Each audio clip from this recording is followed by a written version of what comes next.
안녕하세요. 배달맨 제이입니다. 오늘 영상은 배달 영상이 아닙니다.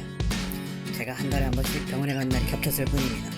그래서 배달 복장과 배달 동선이 아님을 양해해 주시고 봐주시길 바랍니다. 오늘은 배달 시작하고 나서 느꼈던 점을 이야기해보려 합니다.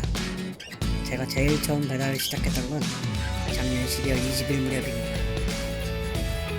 저는 지금 살고 있는 인천 서울에서 가장 오랜 기간 거주했습니다.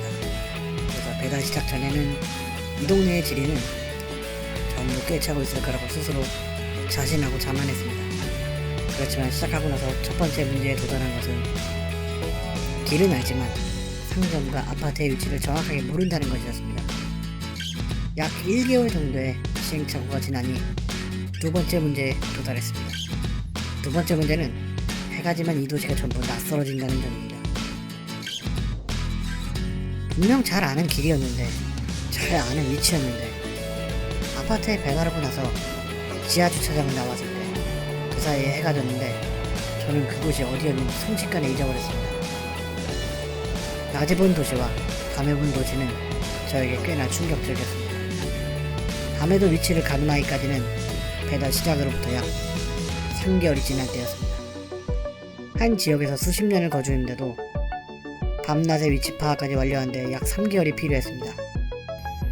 지금도 가끔은 지하 주차장에서 나왔을 때 해가 져 있는 상황이면 내비를 보지 않고는 여기가 어디였지 하는 생각을 할 때 가끔 있습니다. 이후에는 배달을 하면서 큰 문제는 없었지만 새로운 상점이 등장할 때보다 찾는 것은 조금 곤욕이었습니다. 특히 아파트 상점들의 경우에는 상가단지가 아파트를 지그자로 감싸고 있는 경우가 있는데 배민 지도에는 아파트의 픽업 표시가 박혀 있습니다. 그것도 중앙에요. 내비게이션을 확인해봐도 정확한 위치를 알 수가 없을 때가 있습니다. 이럴 때 정답이 없습니다. 빨리 찾기를 바라야죠. 실제로 이렇게 헤매다가 도저히 못 찾아서 전화를 하니까 간판도 없고 검은색 시트지로 전체를 다 덮은 점포에서 문을 열고 맞이하더군요. 그 문을 열기까지 저는 거기가 운영되고 있다고 생각도 하지 않았습니다. 아예 다른 케이스는 상가들이 집합되어 있는 상가 빌딩인데 지하 1층의 위치만 있다고 적혀있지 아무 설명이 없는 경우가 있었습니다. 쉽게 찾을 수 있는 경우가 대부분이거나 가끔 로또처럼 위치를 엄청 찾아야 되는 경우가 있습니다. 이럴 때에도 답이 없습니다. 그냥 전화라도 해보거나 계속 돌아다니거나 아니면 빠르게 취소해야죠. 실제로 겨울에 옷 두껍게 입고 이렇게 돌아다니면 온몸이 땀으로 쩔어서 잘 마르지도 않고 빠르게 판단하는 게 중요하다고 생각합니다. 겨울 복장은 두껍고 바람을 잘 막아서 통풍이 안 되니까 한번 땀이 나면 그 옷을 입고 있는 순간까지 계속 찝찝합니다. 배민은 비마트도 가끔씩 곤욕스러운 경우가 있습니다. AI 배차로 비마트를 받으면 크게 문제될 것은 없지만 일반 배차를 돌려서 비마트 3개를 픽업할 때에는 내 박스의 크기도 신경 써야 됩니다. 저는 카멜레온 80L 배달 박스를 이용 중인데 비마트 배차를 일반 창을 받을 때 보는 게 두 가지 있습니다. 세 가지군요. 첫 번째, 위치. 당연히 이것보다 중요한 건 없습니다. 두 번째, 대략적인 물건의 종류나 크기를 가늠할 수 있는 것. 세 번째, 무게.